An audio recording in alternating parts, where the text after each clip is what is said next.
কি হলো, তুমি তো সকালে একবার আমার দোকানে এসেছিলে ফুড ব্লগ করতে, এখন পরোটা তরকারি বানানোর ভিডিও করতে আমার বাড়িতে ঢুকে গেছো। তুমি তাহলে বারবার আমার কানের সামনে বলছিলে পরোটা খাইয়ে দাও রাজু দা।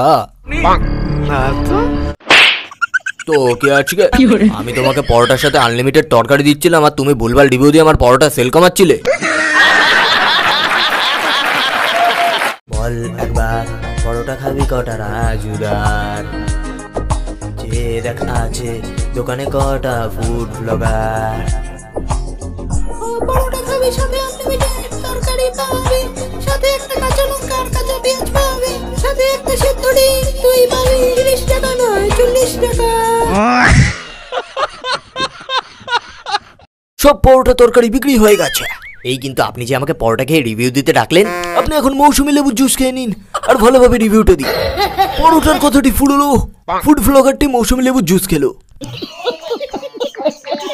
ঠিক আছে রাজুদা, আমি এখন চলে যাচ্ছি, কিন্তু আমি রিভিউ দিতে আবার আসবো। একটা ভাইরাল দোকানে 10 বার রিভিউ দিতে আসার অভ্যাস আমাদের আছে। একটা ভাইরাল দোকানে 10 বার রিভিউ দিতে না গিয়ে প্রথমবারই ভালোভাবে রিভিউটা দিলে হয় না?